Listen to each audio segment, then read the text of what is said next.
परमेश्वर स्वरूप उपस्थित सर्व श्रोतृवृंदांच्या हृदयस्थ परमात्म्याला अत्यंत श्रद्धापूर्वक भावाने नमस्कार करते, नतमस्तक होते. श्रवणाच्या मिसे बैसावे येवोनी साम्राज्य भुवनी सुखी नांदे अशा अध्यात्म चिंतनाच्या माध्यमातनं गोड अशी श्रवण भक्ती व्हावी आणि आपल्या जीवनाचं सर्वांगीण कल्याण व्हावं या परिशुद्ध आणि अत्यंत उदात्त अशा हेतूनी आपण सर्व मंडळी इथे मोठ्या संख्येने उपस्थित आहात. सप्ताहाचा आपल्या उत्सवाचा आजचा 4था दिवस, चतुर्थ दिवसाची सेवा माझ्या परम भाग्याने माझ्या वाट्याला आली आहे. खूप जन्मजन्मांतरीचं पुण्य असतं तेव्हा अशा परम पावन आणि पावित्र्य असलेल्या ठिकाणी सेवेची संधी मिळते. माझ्या महत् भाग्याने आपल्या सगळ्यांच्या दर्शनाचा योग आजच्या दिवशी माझ्या वाट्याला आपण सगळ्यांनी उपलब्ध करून दिला. म्हणून सर्व देवस्थानचे पदाधिकारी, अध्यक्ष, विश्वस्त सगळ्यांच्या ऋणात राहते. आजच्या चतुर्थ दिवसाच्या कीर्तनरूपी सेवेकरता निवडलेला अभंग हा जगद्गुरु संतश्रेष्ठ श्री तुकोबराय यांच्या पंचमवेद असलेल्या गाथेमधील अत्यंत सुंदर अशा 4 चरणांमध्ये भगवंताच्या प्राप्तीकरता देवाला नेमक्या कुठल्या साधनाची गरज लागते, देवाला नेमकं काय आवडतं, भक्तीच्या अन्य साधनांपैकी एकच साधन तुकोबराय आम्हाला असं सांगतात की जे साधन आम्हाला भगवंतापर्यंत घेऊन जाईल आणि भगवंताच्या घरात प्रवेश करायला वाव देईल. विठ्ठल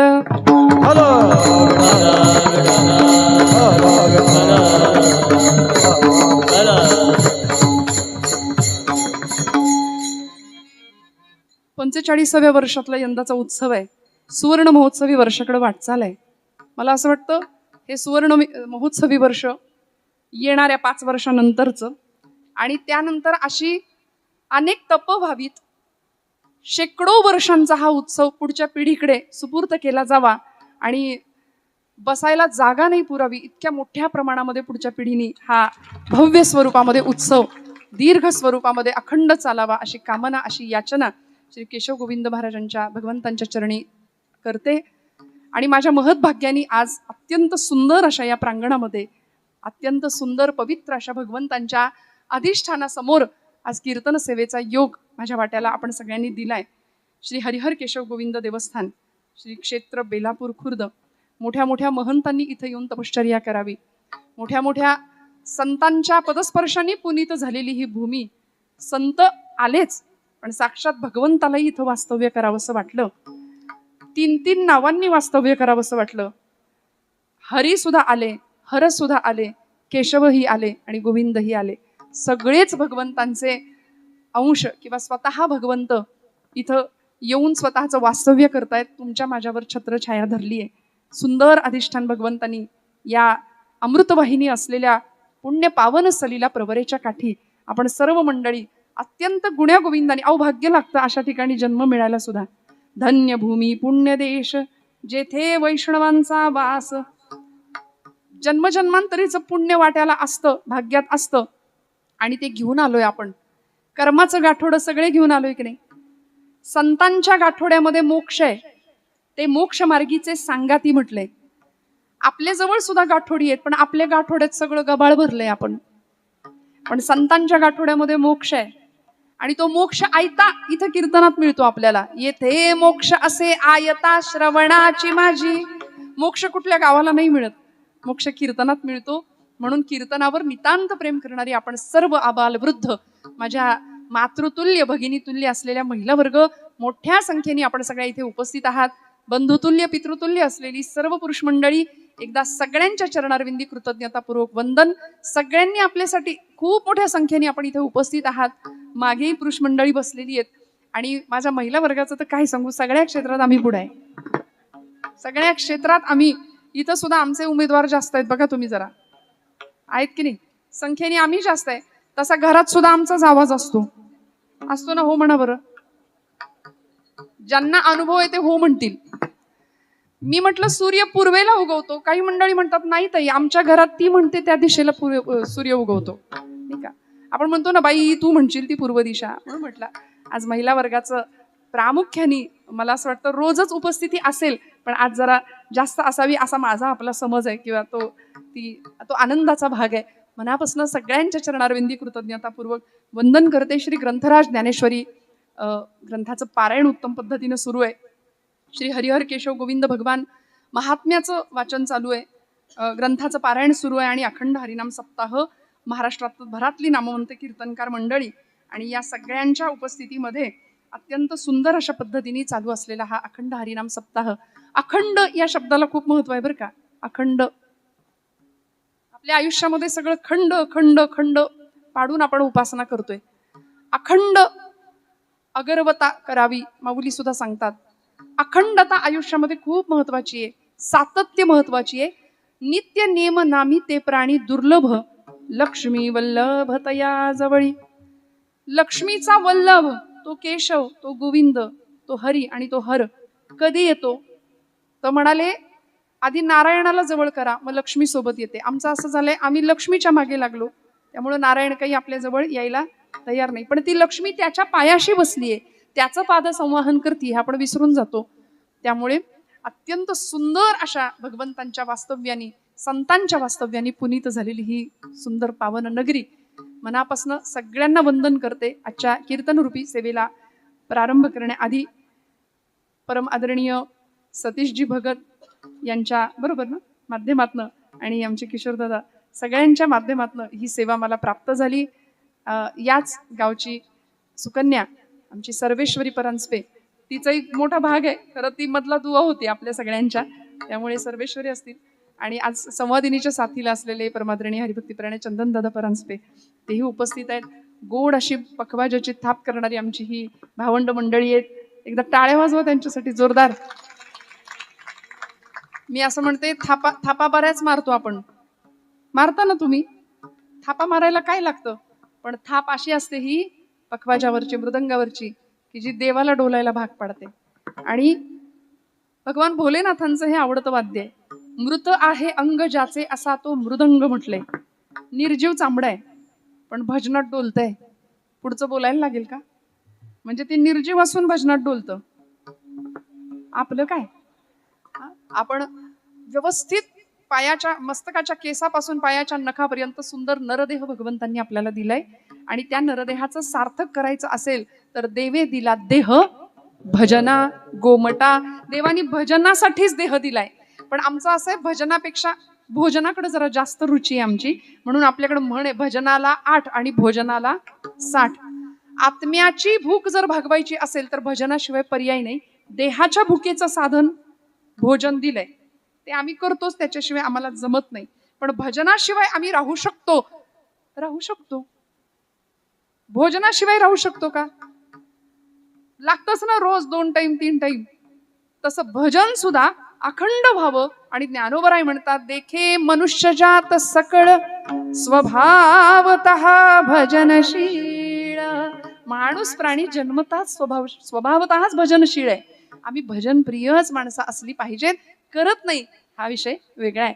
आज माझ्या समोर माझ्यापेक्षा ज्ञान वय अनुभव या सर्व बाबतीमध्ये आपण ज्येष्ठ श्रेष्ठ मंडळी आहात. संप्रदायाची एकनिष्ठ वारकरी नामधारक साधक वाचक मंडळी उपस्थित आहात याची मला परिपूर्णपणे जाणीव आहे. ज्ञानाच्या गंगेसमोर उभं राहावं किंवा गंगेच्या पाण्यात उभं राहावं आणि सूर्याला अर्घ्य प्रदान करावं तसं ही ज्ञानगंगा माझ्या समोर आहे. आपण खूप जणांचं श्रवण केलेली बहुश्रुत मंडळी आहात. इथं मी आपल्या समोर उभं राहून उपदेशवाणीने बोलणं खरं चुकीचं आहे.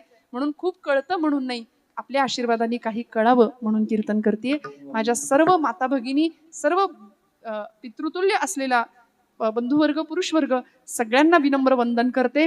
आमचे सर्व टाळकरी या एकदा महिला वर्गासाठी टाळ्या वाजवा आमच्या खणखणी. आजच आहेत का? आपण रोज असतात तिथे मागे, आज जास्त आहे की नाही? मग टाळ्या वाजवा जोरदार.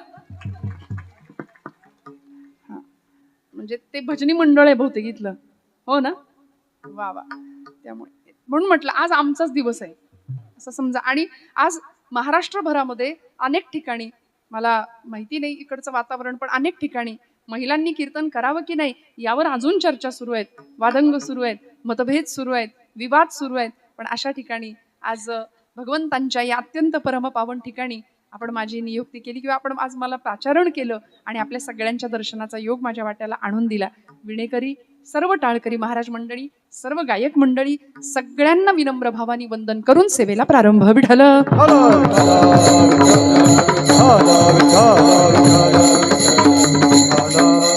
गोड अशी दादाची सिस्टीम आहे, त्यांच्यासाठी एकदा टाळ्या वाजवा.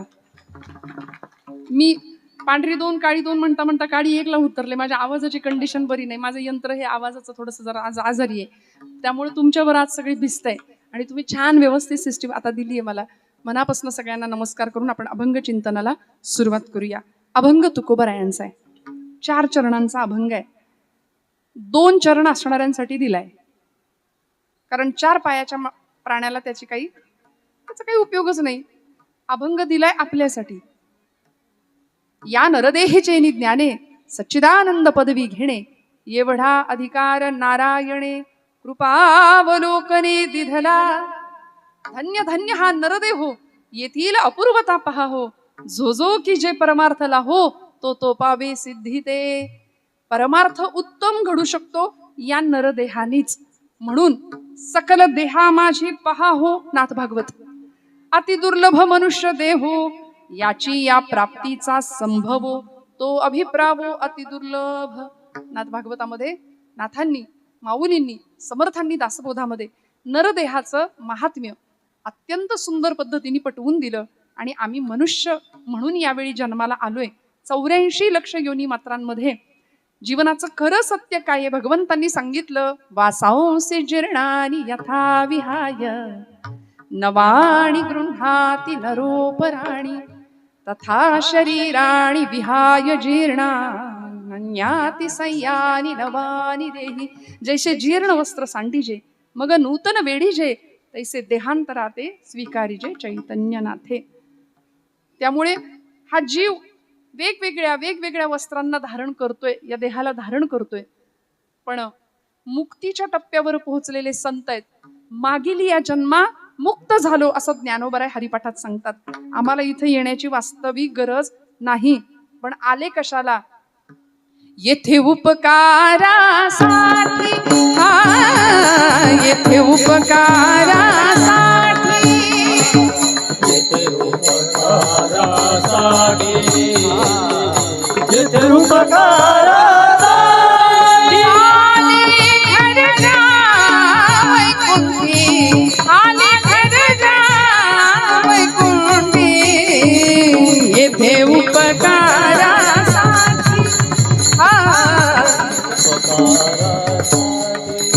आले घरच्या वैकुंठी, आले घरच्या वैकुंठी, येथे उपकारासाठी,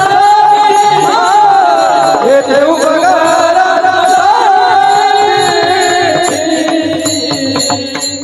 काय सांगू आता संतांचे उपकार, मज निरंतर जागविती.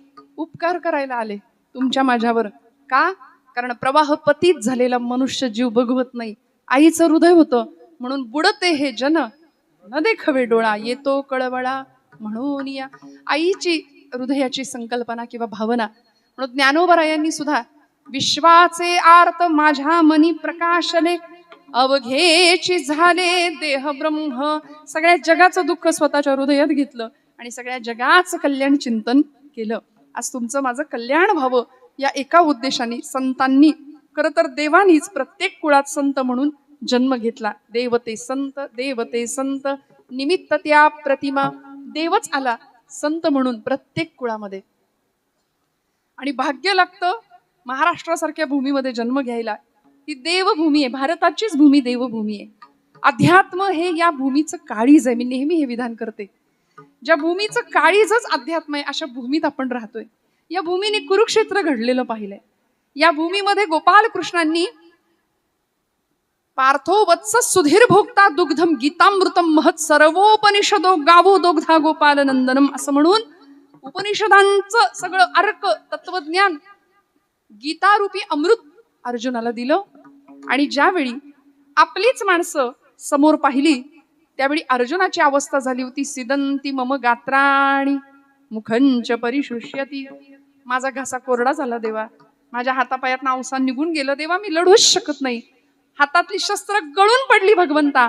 असं ज्यावेळी अर्जुनाने सांगावं तेव्हा भगवंत म्हणाले, अर्जुना हे बघ, हतो वा प्राप्स्यसि स्वर्गम जित्वा वा भोक्षसे महिम.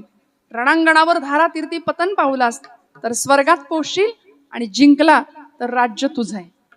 तस्मात हे कौंतेय उत्तिष्ठ आणि युद्धाय कृत निश्चय. उठ आणि युद्धाला सिद्ध हो, रडत बसू नको.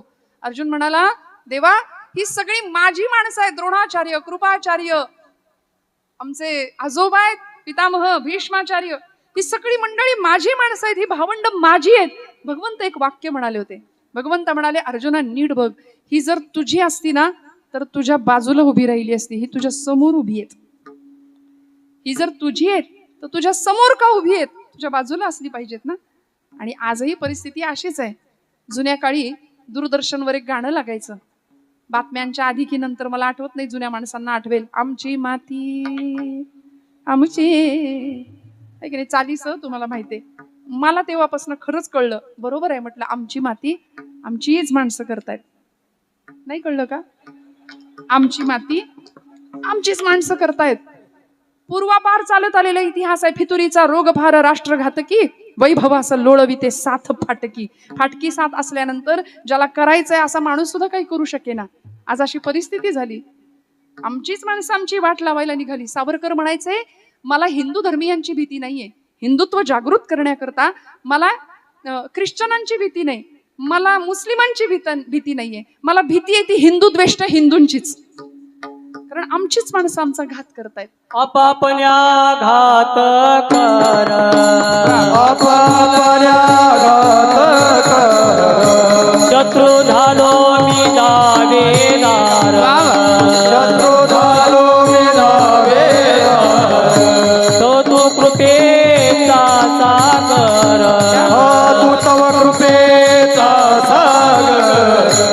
उतरी पार तुका म्हणे, उतरी पार तुका म्हणे, उतरी पार तुका म्हणे, उतरी पार तुका म्हणे.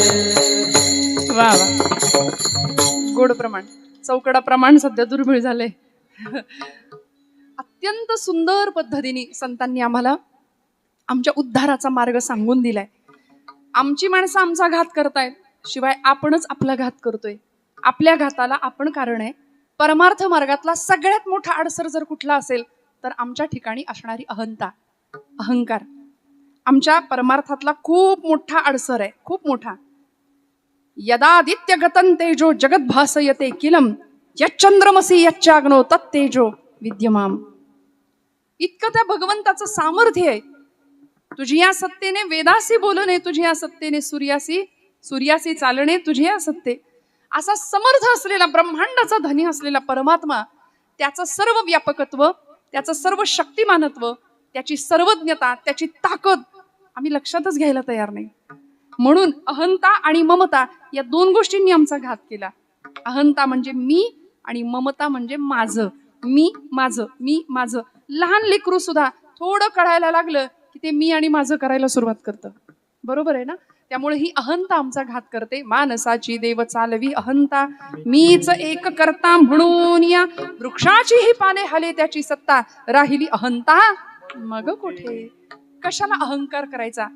यद्यत कर्म करो मी तत्तदखिलम शंभो तवाराधनम. हे प्रामाणिकपणे मनात यायला लागतं मंडळी.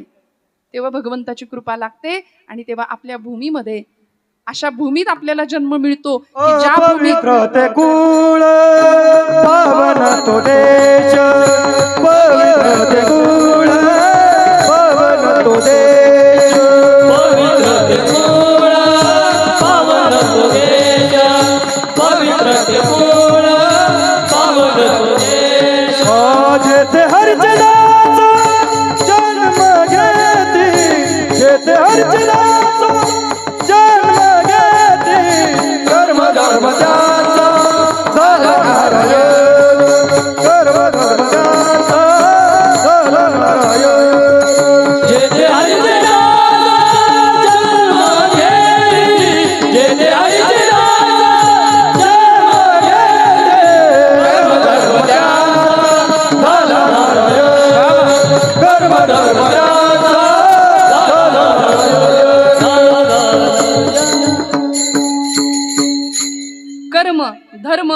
त्यांचा झाला नारायण. सगळी कर्म त्याच्या चरणाशी जाऊन पोहोचली. अगा सर्वात्मका ईश्वरा स्वकर्म कुसुमांची वीरा, पूजा केली होय अपारा तोषा लागी. सगळी कर्म देवाच्या चरणावर अर्पण झाली. कर्म धर्म त्यांचा झाला नारायण. का? पवित्र कुळात पवित्र देशात जन्माला आली. आमचं भाग्य आहे मंडळी, या देवभूमीत जन्माला आम्ही आलोय. पण दुर्दैव आहे, असाही एक समाज आहे की देवभूमीत जन्माला येऊन देवच नाही असं म्हणतात. यांच्या बुद्धीचं काय करायचं? मीठ मोहऱ्यात नेऊन दृष्ट काढावी असं मला कधी कधी वाटतं. तुम्ही देवाच्या भूमीत जन्माला आला, जिथं देवानी अवतार घेतला त्या भूमीत तुम्ही जन्माला येता. भारत जो बुद्धीच्या ठिकाणी रत आहे, जो विश्वगुरु म्हणून आज जगाला मार्गदर्शन करतोय, अध्यात्म ज्या भारताची भूमी आहे, अशा भारतामध्ये आम्ही जन्माला येतो. विज्ञान वेगामध्ये प्रचंड वेगाने आपण धावतोय. प्रतिष्ठा देणारं विज्ञान आहे मला मान्य, पण निष्ठा घडवणारं अध्यात्म आहे हे आम्ही विसरतो. विज्ञान प्रतिष्ठा देतं, पण अध्यात्म आमची निष्ठा पक्की करतं. सध्या निष्ठा हा शब्द वापरून इतका गुळगुळीत करून टाकलाय लोकांनी, त्याला काही अर्थच नाही राहिला. पण तुकोबरायांची निष्ठा, ज्ञानोबांची निष्ठा काय होती हो? आम्हाला देशनिष्ठा माहितीये, पतिनिष्ठा माहितीये, पुत्रनिष्ठा माहितीये, पितृनिष्ठा माहितीये, स्वामीनिष्ठा माहितीये, झालंच तर पक्षनिष्ठा सुद्धा माहितीये. ती चांगली माहितीये नाही का?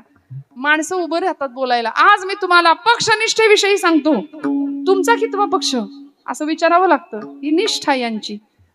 पण संतांची निष्ठा अशी होती, देह जावो अथवा राहो, पांडुरंगी दृढ भावो. आज या धर्माची कामं करणारी आपण सगळी मंडळी आहात. भगवंताच्या साक्षात परमात्मा इथं उपस्थित आहे. आणि किती रूप, देवाची दोन्ही रूप आज इथं आहेत. म्हणजे काशीला गेल्याचं पुण्य इथं आल्यावर मिळतंय. आज मला आनंद आहे की काशी क्षेत्रामध्ये माझी सेवा घडतीये. एका अर्थी काशी क्षेत्रामध्ये, की जी मोक्षाची नगरी आहे, इथं आल्यानंतरही मला असं वाटतं बेलापूर खुर्द या संस्थांमध्ये नक्की आपल्याला आयता मोक्ष भगवंतांनी आणून दिलाय. मोक्ष म्हणजे कुठल्या गावाला नाही, मोक्ष कुठं विकत मिळत नाही. मोक्ष काय असतो? मोक्ष वेगळा, मुक्ती वेगळी. मुक्ती गेल्यानंतर मिळते, पण मोक्ष जिवंतपणे अनुभवण्याचा विषय आहे. जिवंतपणे अनुभवण्याचा विषय म्हणजे मोक्ष आहे. 1.5-2 तासाच्या कीर्तनामध्ये एक क्षण असा येतो की आपण आपले राहत नाही. एक क्षण असा येतो की आपण परमात्म्याजवळ कुठेतरी पोहोचलेला असतो. मंडळी, तो क्षण मोक्षाचा आहे. तो आपला आपण ओळखायचा.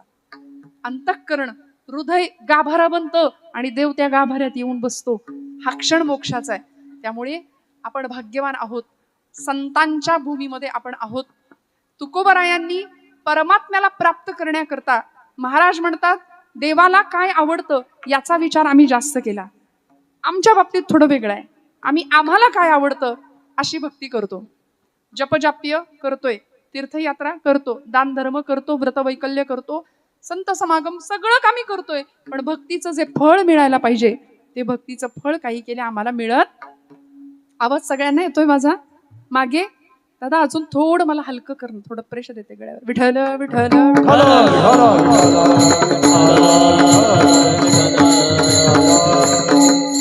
भक्तीचं फळ मिळायला पाहिजे, ते मिळत नाहीये आम्हाला. मग ते कसं मिळेल? त्याकरता नेमकं काय केलं पाहिजे? भक्तीमध्ये उपचारांना महत्व आहे. मनुस्मृतिकारांनी आम्हाला धर्माचे 4 आधार सांगितलेत. वेदोखिलम धर्ममूलम स्मृतिशीले च तद्विदाम आचारश्चैव साधूनाम आत्मनः तुष्टिरेव च. आपला धर्म 4 आधारांनी विभागलेला आहे. 4 आधार आहेत धर्माचे. कुठले? वेदोखिलम धर्ममूलम, वेद प्रामाण्य हा धर्माचा पहिला आधार आहे. आणि वेद अपौरुषेय आहेत. त्या वेदांना भगवंताचं वर्णन नाही करता आलं. श्रुती नेती नेती म्हणती गोविंदुरे, तो गोविंद कसा आहे सांगता नाही आलं. वेद जाणू गेला पुढे मौनावला, वेदला प्राप्त कैसे, वेदला प्राप्त कैसे.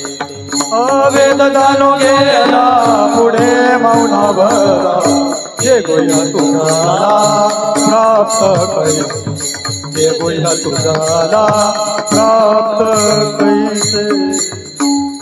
वेद मौनावला असं वर्णन केले. म्हणजे वेद सुद्धा जिथं मुका झाला, वर्णन करता नाही आलं त्या देवाचं. सत्य ज्ञानानंत गगनाचे प्रावरण असा तो भगवंत, त्याचं वर्णन वेदांनाही नाही करता आलं. पण वेदांच्या आधारावर आपला धर्म आधारलेला आहे, वेदांच्या भावनेवर. त्यामुळं वेद हा धर्माचा आधार आहे. वेदोखिलम धर्ममूलम स्मृतिशीले च तद्विदाम. स्मृती श्रुती ग्रंथ पुराण शास्त्र. कारण तुकोबराई सुद्धा म्हणतात, पाहिली पुराणे धांडोळीली दरुशने. आम्ही हे सगळं केलं आणि मग वेदांचा तो अर्थ आम्हासीच ठावा, येरांनी इतरांनी व्हावा भार माथा, असं धडधाकटपणे धाडसानी तुकोबराई सांगू शकतात. शब्दांचं शस्त्र केलं आम्हा घरी धन, शब्दांचीच शस्त्रे, शब्दांचीच यत्ने, शब्दांचीच शस्त्रे यत्ने करू, शब्दची आमुच्या जीवीचे जीवन. अहो बघा ना, शब्दाला किती मोठं स्थान दिलं संतांनी. आता संतांनी शब्दाच्या जोरावर एवढी मोठी वाङ्मय निर्मिती केली. ते शब्द ऐकून भगवंत वेडा झाला. आमच्या शब्दांनी देव नाही वेडा होत. आमच्या शब्दांनी फार तर समोरच्याला राग येतोय, असं आमचं बोलणं आहे. शब्द असे असावेत, दुसऱ्याच्या काळजामध्ये एकतर घर केलं पाहिजे आमच्या शब्दांनी. पण आम्ही काय करतोय, दुसऱ्याच्या काळजाला घर पाडण्याचं काम करतोय. शब्द संभल के बोलिये, शब्द के हात ना पाव. एक शब्द हे औषधी, तो दुसरा शब्द हे घाव. कसं बोलावं सांगितलं पूर्वस्मृतींनी. बोलू वैसे बोल, जेणे बोले विठ्ठल डोले. आमच्या बोलण्यानी दुसऱ्याच्या हृदयातला विठ्ठल डोलला पाहिजे, असं आमचं बोलणं पाहिजे. सगळं शिकवलं, आम्ही शिकत नाही, हा आमचा दोष आहे. स्मृती शास्त्र ग्रंथ हा धर्माचा दुसरा आधार सांगितला. आचारश्चैव साधूनाम, साधू संतांचा आचार हा धर्माचा तिसरा आधार सांगितला. की साधू संतांनी जसं आचरण करून दाखवलंय तसं आपण वागावं. संतांनी सांगितलंय तसं वागावं, संतांनी करून दाखवलं तसं करावं. बोले तैसा चाले त्याची वंदावी पाऊले आपण म्हणतो. संतांनी काय आचरण केलं, तोची संत सोशी जगाचे आघात. माझ्या ज्ञानोबरायांना किती सोसावं लागलो. काय पाप केलं होतं सांगा. आपण नेवाशापासून जवळ मंडळी आहात. काय चमत्कार घडला या भूमीमध्ये. ज्ञानोबरायांचं नेवाशामध्ये, आळंदीमध्ये, आपेगावमध्ये, पैठणमध्ये अशी सगळीकडे वास्तव्य असायची. पण 2.5 वर्षाच्या कालखंडामध्ये नेवासाच्या मंदिरामध्ये माऊलींची ज्ञानेश्वरी उदयाला आली. शके 1212 टीका केली पै ज्ञानेश्वरे. सच्चिदानंद बाबा दरे लेखको झाला विठ्ठल विठ्ठल.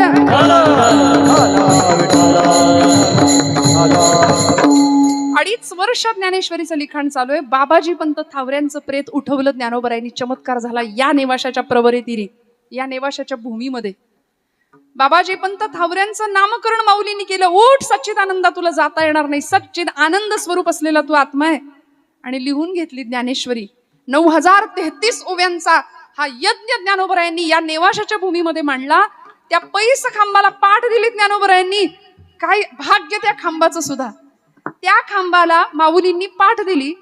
त्या खांबानी ज्ञानोबरायांचं मुखकमल सुद्धा बघितलं नसेल, पण आज महाराष्ट्रामध्ये त्या खांबाचं मंदिर उभं राहिलंय.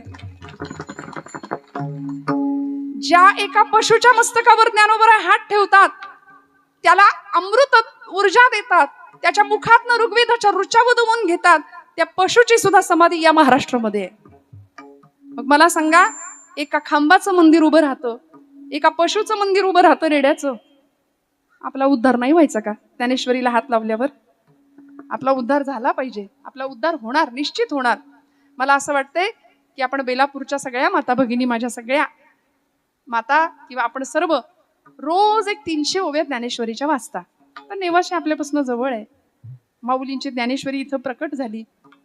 आपण रोज 300 ओव्या वाचता ना? नाही का? 300 बर जाऊ दे. 100 वाचतात. 100 सरासरी. तेही नाही वाचत त्यांच्यासाठी 5 ओव्या. एक तरी ओवी अनुभवावी, हा एक तरी ओवी अनुभवावी. एक तरी ओवी अनुभवावी, एक तरी ओवी अनुभवावी. नामा म्हणे ग्रंथ श्रेष्ठ ज्ञानदेवी. नामा म्हणे ग्रंथ श्रेष्ठ ज्ञानदेवी.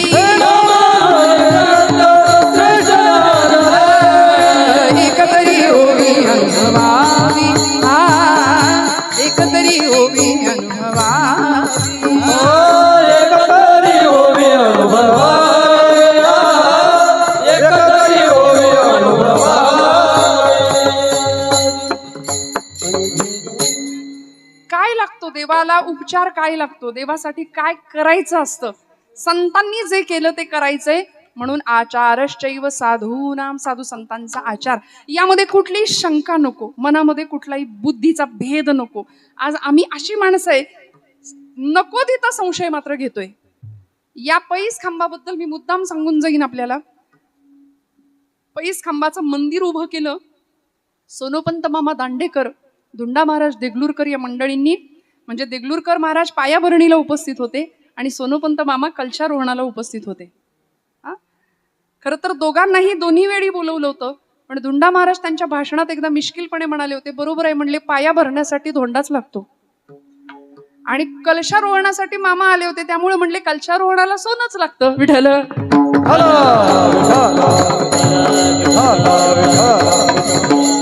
पण हे मंदिर उभं राहण्याच्या पूर्वी काय घडलं होतं, याच पैस खांबाला नेमकं काय आहे असं की ज्ञानोबरायांनी तिथं पाठ लावली आणि ज्ञानेश्वरी प्रगट झाली.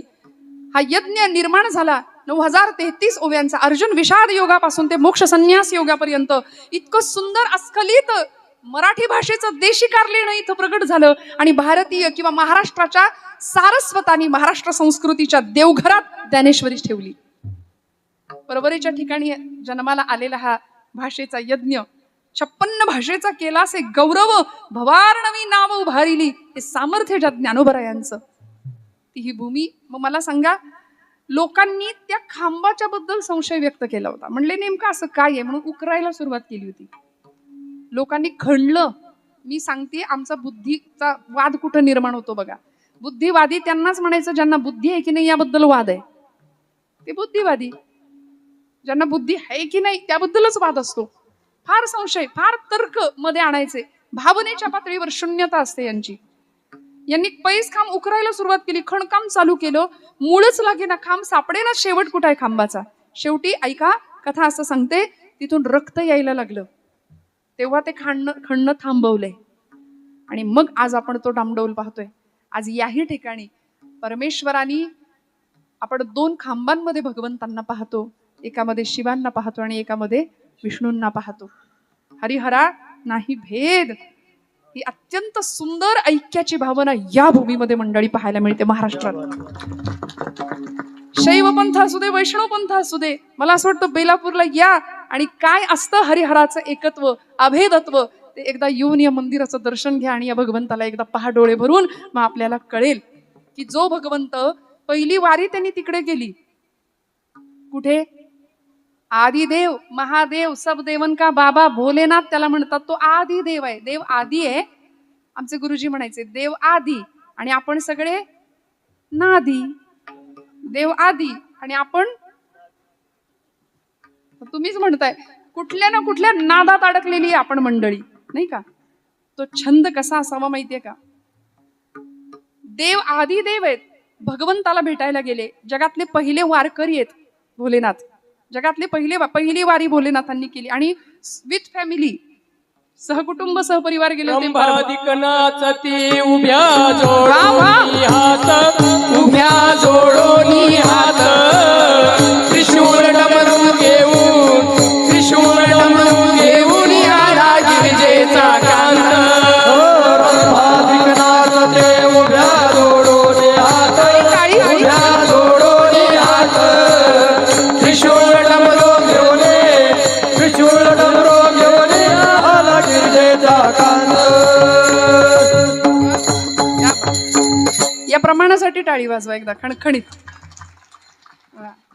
भगवंत आला, सगळे आले, गणपती बाप्पा आले, कार्तिकेय स्वामी आले, आमची पार्वती माता आली, सहकुटुंब सहपरिवार. म्हणून वारी सहकुटुंब करायची हे त्यांनी सांगितलंय बरं का.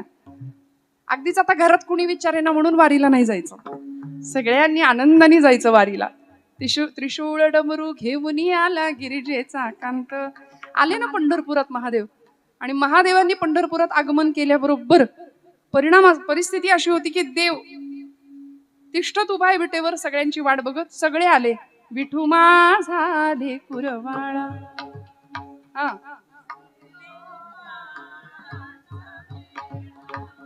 विठू माझा लेकुरवाळा. निवृत्ती हा खांद्यावरी, सोपानाचा हात धरी पुढे चाले, ज्ञानेश्वर मागे मुक्ताई सुंदर.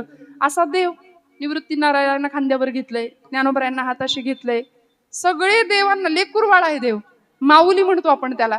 सगळ्यांना देवानी जवळ घेतलंय. आता महादेव आले, सगळ्यात मोठे देव आलेत, त्यांना भेटायचं कसं? आता आलिंगन द्यावं तर हातच रिकामे नाही, सगळ्या संतांचा मेळा सोबत आहे. देवाच्या अडचण आली ना, मग देव काय म्हणले माहितीये का? देवा या इथं बसा. इथं बसवलं देवाला. आणि म्हणून पंढरपुरात गेले आचार्य, भगवत पूज्य जगद्गुरु शंकराचार्य. त्यांनी देवाचं ते रूप पाहिलं आणि भगवंतांच्या डोक्यावर शिव महादेवांना ज्यावेळी पाहिलं त्यावेळी आचार्यांच्या मुखातनं बाहेर आलं, महायोग पीठे तटे भीमरथ्याम वरम पुंडरीकाय दातुं मुनींद्रै समागत्य तिष्ठन्तमानंद कंदम परब्रह्मलिंगम भजे पांडुरंगम. शरच्चंद्र बिंबाननं चारुहासं लसत्कुंडलाक्रांत गंडस्थलांगम जपाराग बिंबाधरं कंजनेत्रम परब्रह्मलिंगम भजे पांडुरंगम. देवाला मस्तकावर घेणारी ती पांडुरंग परमात्मा देवता.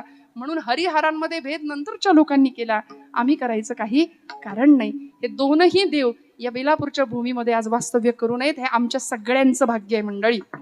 आचारश्चैव साधूनाम आणि आत्मनः तुष्टिरेवच. धर्माचा चौथा आधार आहे स्वतःच्या आत्म्याचं समाधान. आता सांगा, शेवटी सगळी जी धडपड आहे ती कशा करता करतोय आम्ही? कशा करता? सुखा करता, समाधाना करता. बोला ना, सुखी आहात का आपण सगळे? माझ्या महिला वर्गाला मी एक प्रश्न विचारते, मावशी आहे का हो सुख प्रपंचात? नाही. आता हे झालं प्रमाण. ते कीर्तनाला न येणाऱ्यांचं पण पाठ असतं आणि ते चालीत म्हणतात, संसार दुःख मूळ चहूकडे इंगळ. अहो ते रटून रटून रटून आम्ही म्हणतोय पण कळत नाही संसार दुःखमुळे. पण सोडवतो का? मग सुटत नाही. तुकोबरायांना विचारा ना, त्यांच्या सुखाचं कारण, आम्ही तेणे सुखी, हा आम्ही तेणे सुखी,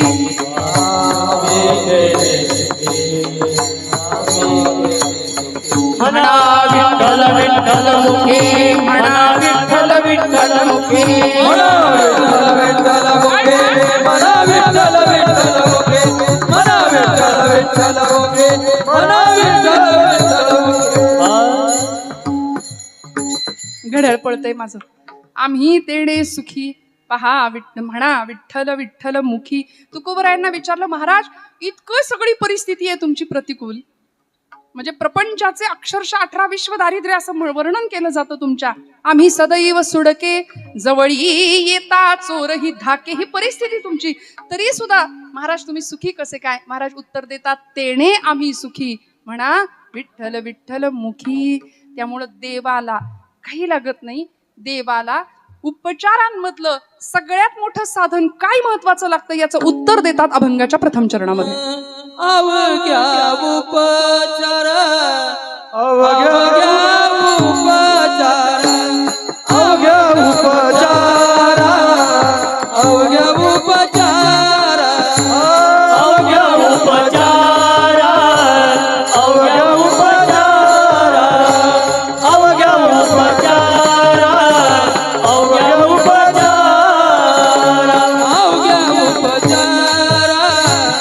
अवघ्या उपचार, अवघ्या उपचार, अवघ्या उपचार, अवघ्या उपचार, अवघ्या उपचार, अवघ्या उपचार, अवघ्या उपचार. एक मन सीधा तारा, एक मन सीधा तारा, घ्यावी घ्यावी माझी सेवा, घ्यावी घ्यावी माझी सेवा, घ्यावी घ्यावी माझी सेवा, घ्यावी घ्यावी माझी सेवा.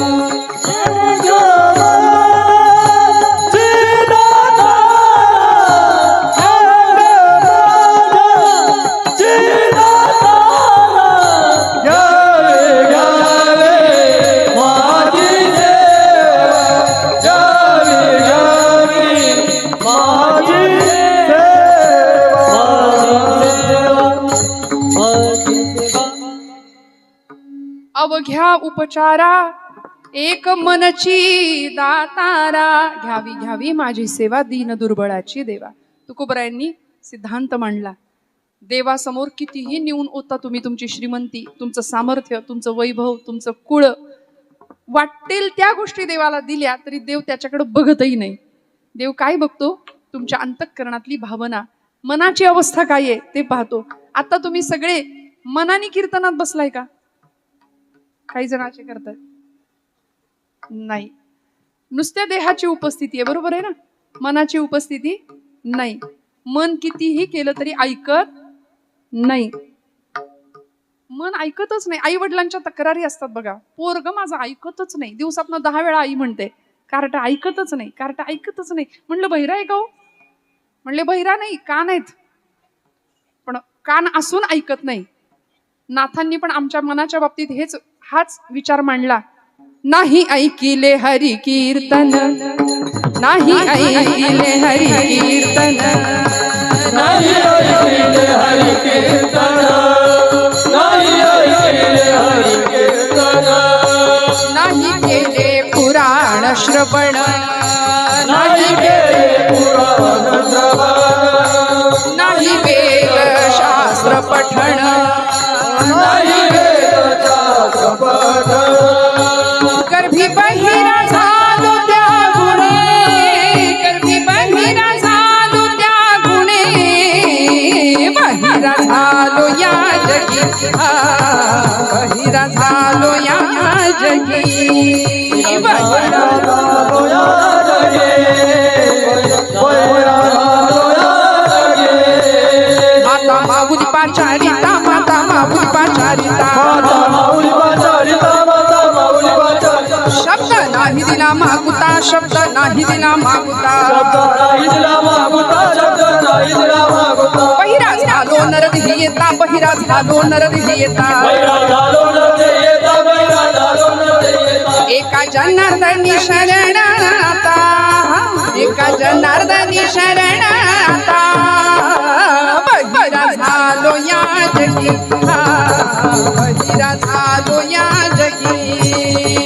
बहिरा झालो या जगी, बहिरा झालो या जगी.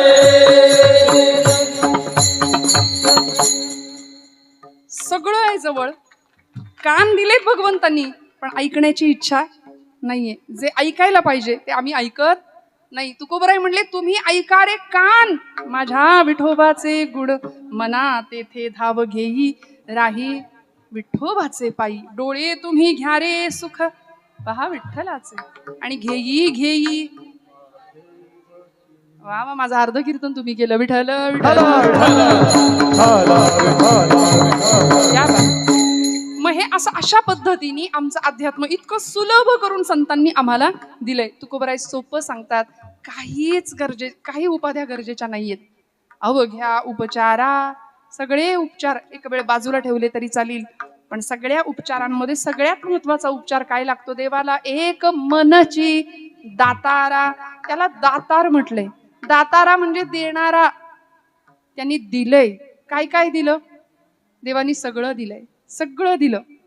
स्वतः देवानी स्वतःला सुद्धा दिलंय संतांना.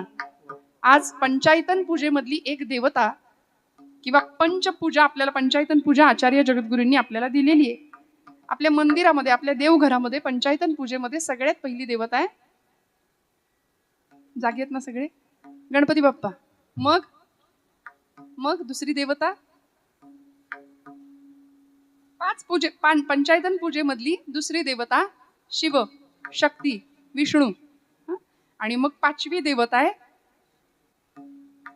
जी आपल्याला रोज पूर्व क्षितिजावर दिसते, घनश्याम सुंदरा श्रीधरा अरुणोदय. वा वा. उठी लवकरी वनमाळी, वनमाळी, उठी लवकरी वनमाळी, उदया चणे मित्र आला. देव येतो ना पूर्व क्षितिजावर. अजून काय चमत्कार पाहिजे या काळातला?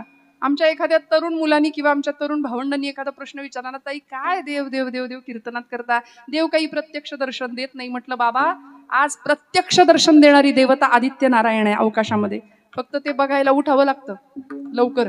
आम्ही सूर्यवंशी, आम्हाला कधी तो दिसायचा पूर्वेकडचा देव. पूर्वेच्या देवा तुझे सूर्यदेव नाव, तेजाची देवता आहे. कधी लाईट बिल पाठवलं का हो घरी? इथं बेलापूरमध्ये सूर्यनारायणानं लाईट बिल दिलंय तुम्हाला, एवढा मी प्रकाश देतो, या महिन्याचं एवढं एवढं बिल, चला भरा इलेक्ट्रिसिटी. आलं का कधी? नाही. किती अनंत उपकार आहे, तो दातार आहे, देणार आहे. त्या सूर्य किरणांची एक तेजस्वी शलाका पूर्व क्षितिजावर आमच्या उगवते.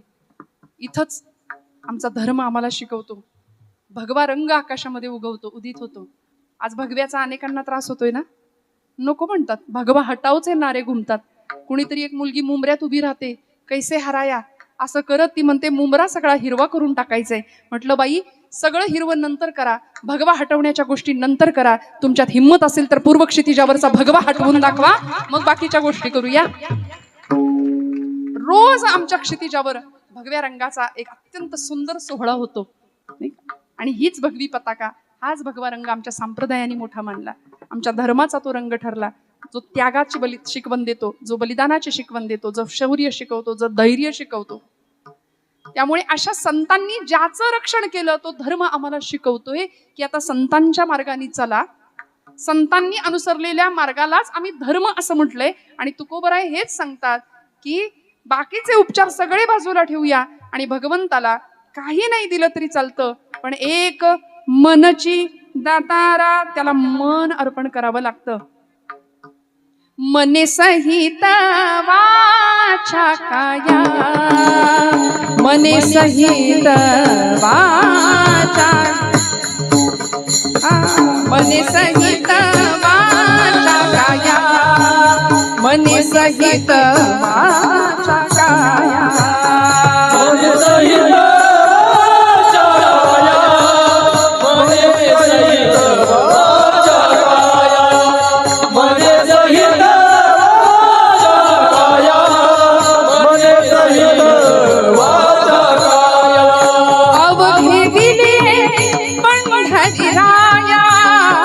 अवघे दिले पंढरीराया, मने सहित वाचा काया, मने सहित वाचा काया, पळू नका, वाचा काया, मने सहित वाचा काया, सहित काया, मने सहित वाचा काया, मने सहित काया, मने सहित वाचा काया.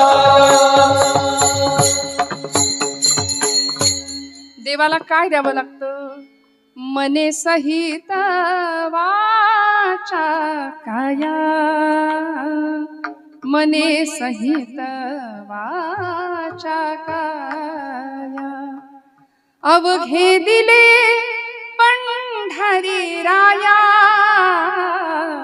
अवघे दिले पंढरीराया, मने सहित वाचा काया.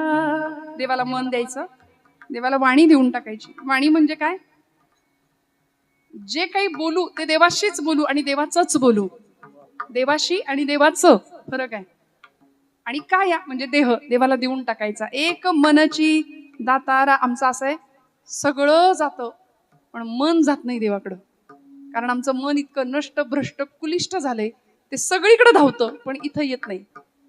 म्हणून आई तक्रार करते ना, बाळ्या उठ, बाजारात जरा कोथिंबीर आणून दे मला. ते म्हणतं नाही जात, जा पिक्चर बघ बरं जरा, छान लागले टीव्हीला, लगेच बघतो म्हणला. हे कसं ऐकतं? या मनाचं असंच आहे, करू नको तीच गोष्ट मन हमखास करणार. मनाला मरकटाची उपमा दिली, मनाला चंचल ही डिग्री दिली अर्जुनानी. चंचलम ही मन कृष्ण प्रमाथी बलवद दृढम तस्याहम निग्रहम मन्ये वायोरिव सुदुष्करम. अत्यंत चंचल आहे मन. त्यामुळे हे मन भगवंताच्या ठिकाणी स्थिर झालं पाहिजे. माझ्या जनाबाईंचा अधिकार एवढा मोठा होता. काय दिलं देवाला? असं काय दिलं? पण देव आला, देऊळ सोडून स्वयंपाकघरात आला. एवढा पुरुषार्थ गाजवला जनाबाईंनी आध्यात्मिक क्षेत्रातला. स्त्री संत होत्या पण आध्यात्मिक पुरुषार्थ गाजवणाऱ्या संत ठरल्या. देवळातला देव स्वयंपाकघरातच आणलाय. जात्यावर दळण दळायला बसावं, गोड गळ्यानी ओव्या गाव्यात. परवा मी सांगावं जात्यावरच्या ओव्या. माझ्या पुण्यातल्या एका मुलीने मला प्रश्न विचारला, म्हणले ताई जातं कसं असतं?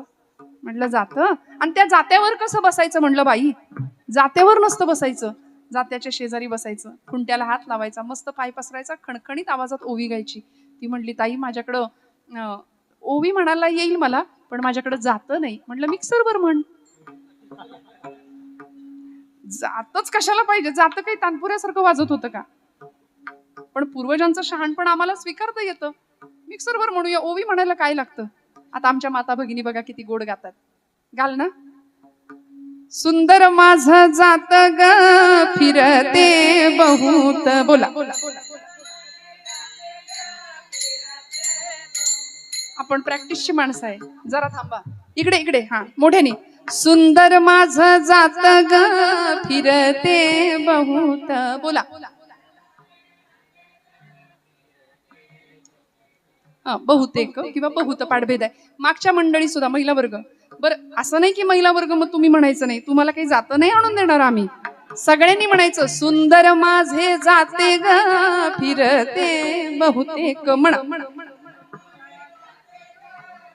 मागचा वर्ग. ओव्या गाऊ कौतुके तू ये रे बा विठ्ठला.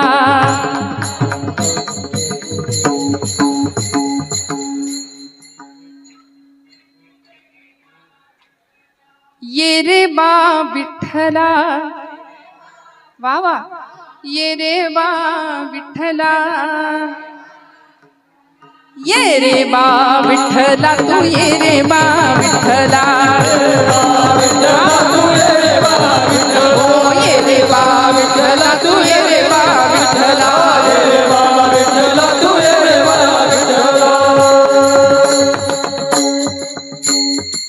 सासू आणि सासरा दीर तो तिसरा आणि ओव्या गाऊ भ्रतारा तू ये रे बा विठ्ठला.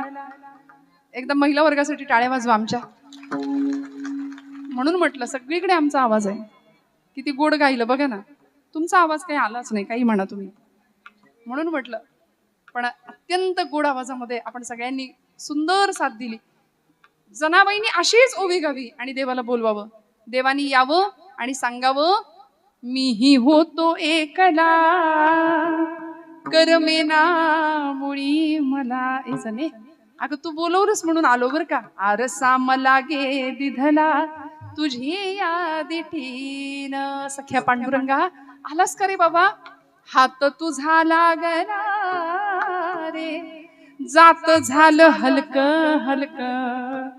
दारी आल अमृत पीक तुझी यादिठीन. दोघांचं दळण सुरू व्हायचं. काय लागतं? देव आणला, नुसता आला नाही, त्याला कोंडूनच ठेवला. सगळे लोक शोधायला आले जने देव कुठे आहे, आतमध्ये कोण आहे. दोघांचे आवाज येतात. जनाबाई म्हणते मी एकटीच होती बाई.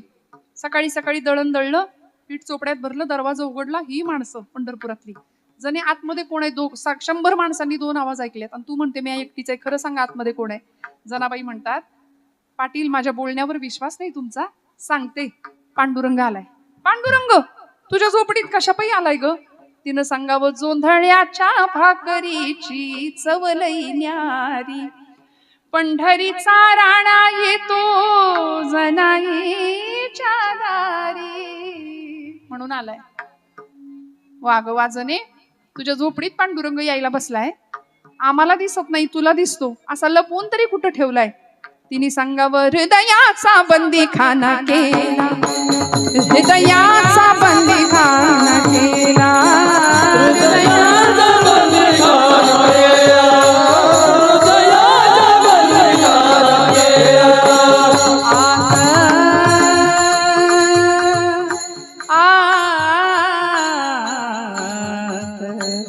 आत आत विठ्ठल कोंडीला.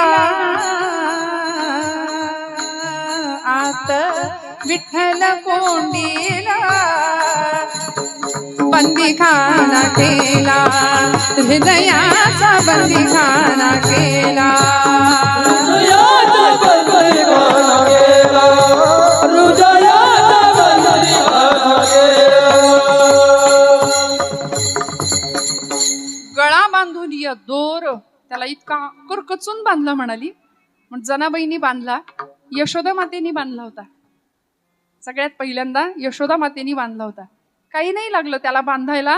प्रेमसूत्र दोरी नेतो तिकडे जातो हरी. प्रेमसूत्र दोरी देवाला बांधण्याकरता प्रेमाची दोरी लागते, मनाची दोरी लागते. अवघ्या उपचारा एक मनची दातारा विठ्ठल.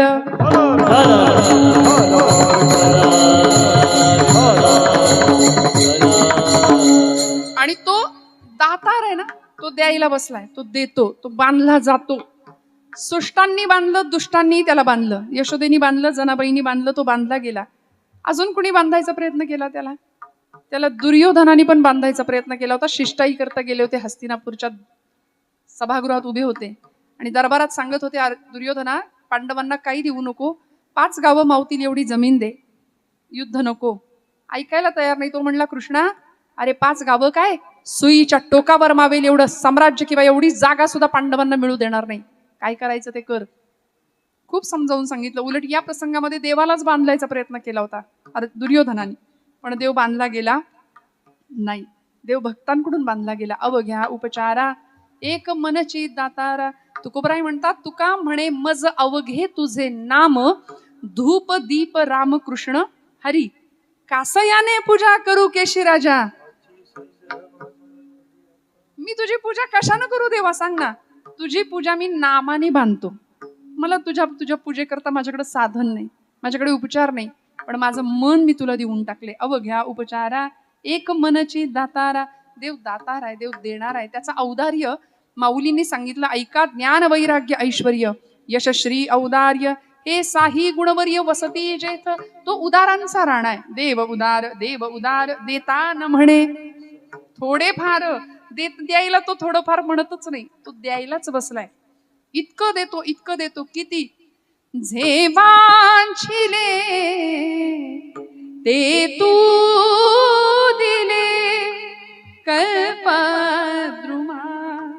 हे आदिमा हे अंतिमा, हे आदिमा हे अंतिमा, हे आदिमा हे अंतिमा. किती देतो देव. या मातीचे आकाश तू, या मातीचे आकाश तू, शिशिरात या मधुमास तू, शिशिरात या मधुमास तू. देशी मृता तू अमृता, देशी मृता तू अमृता. पुरुषोत्तमा हे आदिमा हे अंतिमा, हे आदिमा हे अंतिमा. देणे तुझे तू केशरी, देणे तुझे तू केशरी. झालो ऋणी जन्मांतरी, झालो ऋणी जन्मांतरी. अपकार मी, अपराध मी, अपकार मी, अपराध मी. परी तू क्षमा. हे आदिमा हे अंतिमा, हे आदिमा हे अंतिमा. देव देणार आहे. किती देतो. देवाने दिलेलं आपल्याला पुरत नाही. आपली जोडी कायम फाटकी आहे. किती द्या सरतही नाही. बंगला बांधतो आम्ही, 4 गज शिल्लक ठेवतो का, पुढं मागं चढवू म्हणून. थांबायचं माहितीच नाही आपल्याला. बंगला बांधल्यानंतर बंगल्याला नाव दिलं जातं समाधान. बंगल्याचं नाव समाधान, आतमध्ये समाधान पत्ताच नाही. ते समाधान जर प्राप्त व्हायचं असेल तर देवाला मन द्यावं लागेल. अवघ्या उपचारा एक मनची दातारा. आणि एकदा त्याला मन दिलं ना, तो स्वतःला देऊन टाकतो, स्वतःला देतो. द्रौपदीची नुसती हाक ऐकली, नुसती हाक ऐकली. दुर्वास ऋषी आले 100 शिष्यांना घेऊन. वनवासात असलेली द्रौपदी माता, सूर्यनारायणाकडून मिळालेली सूर्यस्थाळी, अन्नाचा कण नाही, सूर्यास्त होऊन गेला होता आणि सूर्यस्थाळीतून आता भोजन येणार नव्हतं. करायचं काय अशा वेळी? हे माधवा, हे गोविंदा म्हणून आवाज दिला आणि गोविंद असलेला परमात्मा धावत यावं. जेवायला बसला होता देव.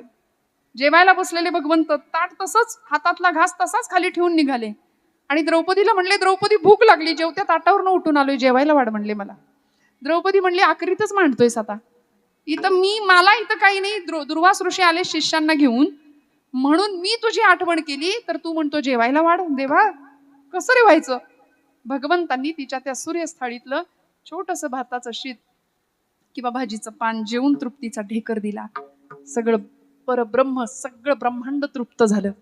दातार आहे तो, देणारा आहे, उदार आहे, उदारांचा राणा आहे. औदार्य हा त्याचा गुण आहे, तो स्वतःला देऊन टाकतो. एवढंच नाही, पांडवांच्या राजसूय यज्ञामध्ये माझ्या भगवंतांनी उष्ट्या पत्रावळे सुद्धा उचलल्या. सगळं केलं, सगळ्यांसाठी सगळं केलं. तुका म्हणे त्याचा देव सर्व भार चालवी कामार होऊन या. पण ती अवस्था येण्याकरता त्याला काय द्यावं लागतं? त्याला सेवा द्यावी लागते. घ्यावी घ्यावी माझी सेवा, घ्यावी घ्यावी माझी सेवा, घ्यावी घ्यावी माझी सेवा, घ्यावी घ्यावी माझी सेवा, घ्यावी घ्यावी माझी सेवा, घ्यावी घ्यावी माझी सेवा, घ्यावी घ्यावी माझी सेवा, घ्यावी घ्यावी माझी सेवा. दीन दुर्बलाची देवा, दीन दुर्बलाची देवा, देवा देवा, घ्यावी घ्यावी माझी सेवा, घ्यावी घ्यावी माझी सेवा, घ्यावी घ्यावी माझी सेवा, घ्यावी घ्यावी माझी सेवा, घ्यावी घ्यावी माझी सेवा, घ्यावी घ्यावी माझी सेवा, घ्यावी घ्यावी माझी सेवा, घ्यावी घ्यावी माझी सेवा. घ्यावी घ्यावी माझी सेवा, दीन दुर्बळाची देवा. तुकोबराय म्हणतात, देवा तू दातार आहेस, तू सगळं दिलंस आम्हाला, आता आमच्याकडून काय घे? घ्यावी घ्यावी माझी सेवा. ज्ञानोबरायांनी सुद्धा हेच मागितलं, तुझी सेवा करीन मनोभावे, माझे मन गोविंदी रंगले. त्या मनाच्या ठिकाणी त्या गोविंदाचं अधिष्ठान पाहिजे. माझ्या मनाला गो छंद, हा माझ्या मनाला गो छंद, नित्य गोविंद गोविंद, नित्य गोविंद गोविंद, माझ्या मनाला गो छंद. मनाला गोविंदाचा छंद लागला पाहिजे. गोविंद गोविंद मना लागलिया छंद. मग देवाला देऊ ती सेवा, देव आवडीने स्वीकार करेल. घ्यावी घ्यावी माझी सेवा, दीन दुर्बळाची देवा. सेवा शब्द वापरला ना तुकोबरायांनी. भक्ती मार्गातला हा अत्यंत महत्वाचा भाग आहे सेवेचा.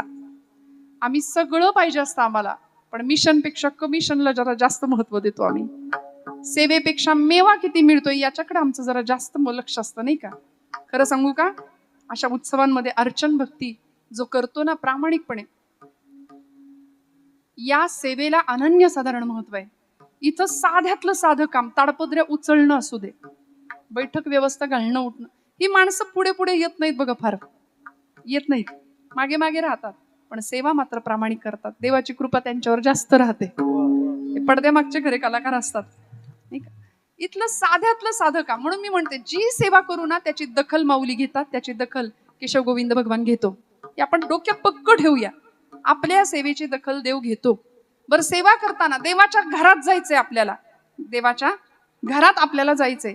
मग दार कुठलं आहे? दार पाहिजे ना, दारातनच घरात जाणार आहे. ज्ञानोबरायांना विचारा. माझी ज्ञानोबा माऊली ज्ञानेश्वरीत सांगते, जो या ज्ञानाचा कुरुठा तेथ सेवा हा दारवंटा, जो स्वाधीन करी सुभटा ओळगोनी. देवाच्या घरात जायला सेवेचं दार आहे म्हणले. तेथ सेवा हा दारवंटा. एकदा टाळ्या वाजवा दादांसाठी. खूप सुंदर हार्मोनियमवर बोटं फिरतायत. तेथ सेवा हा दारवंटा, जो स्वाधीन करी सुभटा ओळगोनी. देवाच्या घरात जायला सेवेचं दार लागतं. सेवेच्या दाराने देवाच्या घरात गेल्यावर देव आपल्या घरात येतो. देव आपल्या घरात आलाय का इथं बेलापूरमध्ये? महिला मंडळ, तुमच्या कुणाच्या घरात देव आलाय? बोला ना. झाले, मला माहितीये घड्याळ माझं लक्ष आहे, 9 वाजलेत. पण सांगा ना, आता भोजन आहे का, प्रसाद आहे का सगळ्यांना? चालतं थोडं पुढं मागं. पुढं मागं नाही, पुढंच जातं. हा, सांगा ना. देवाच्या घरात जायला सेवेचं दार आहे. देवाच्या घरात आम्ही सेवेच्या माध्यमातून जातो तरच देव आपल्या घरात येतो. देव आपल्या घरात आलाय का? विदुर काकांच्या घरात गेला की नाही? द्वारकेचा राणा पांडवा घरी पांडवांच्या घरी गेला. आपल्याला नाही वाटत आपल्या दाराची कडी देवानी वाजवावी? आपल्याला नाही वाटत देवानी यावं? आपल्या घरात देव सोडून सगळं आहे. देव सोडून सगळं आहे. मीराबाईंना विचारा, ऐसी लागी लगन मीरा हो गई मगन, वो तो गली गली हरि गुन गाने लगी, महलों में पली बन के जोगन चली, महलों में पली बन के जोगन चली, मीरा रानी दीवानी कहाने लगी, ऐसे लगी लगन मीरा हो गई मगन. इतकं वेळ लागावं लागतं देवाचं.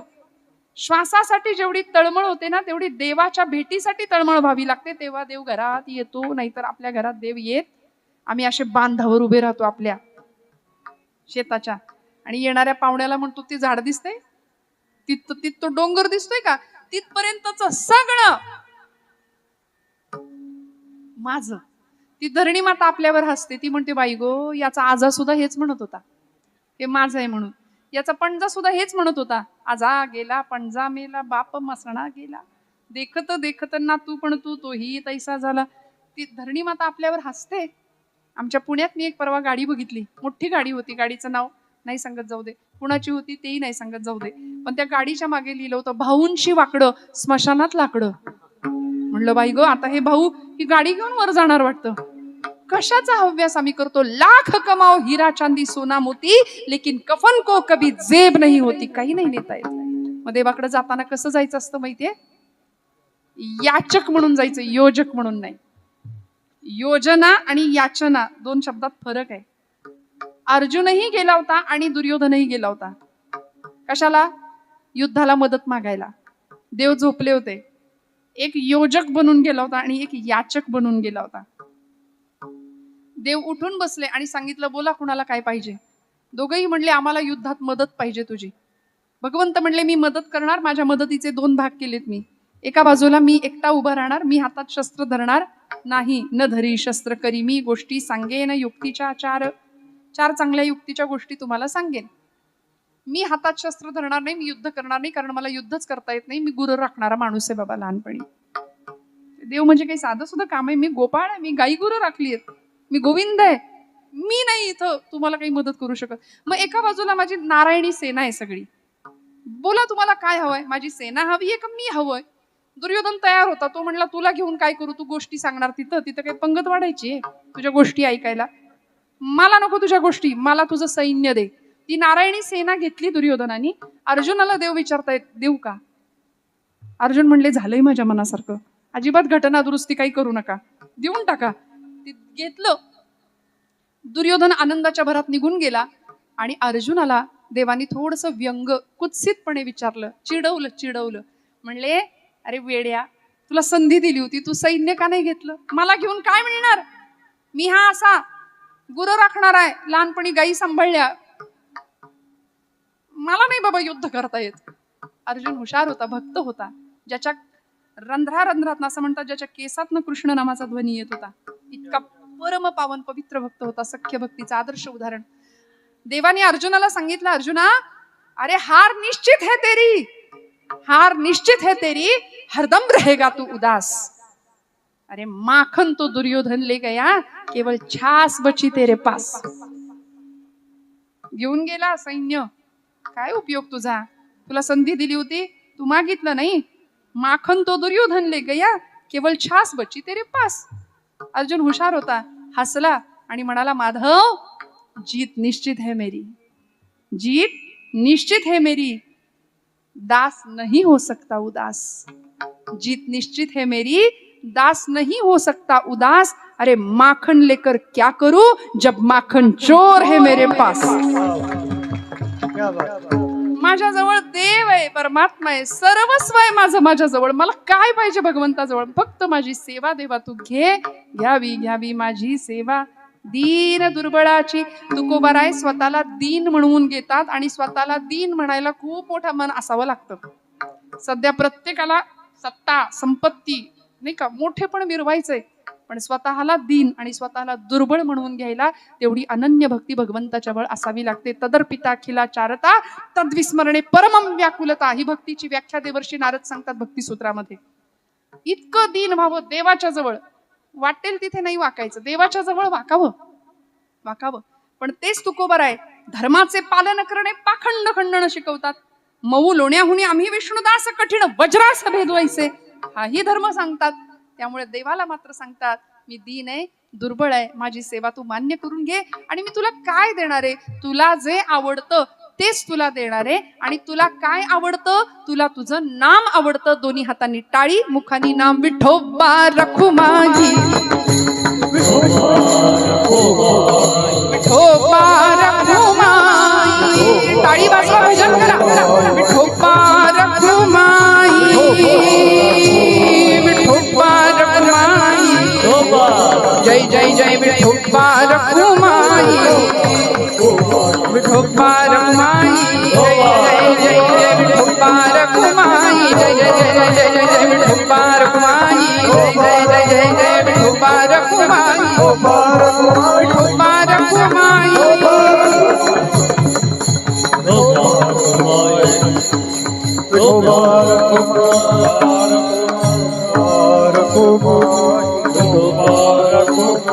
विठोबा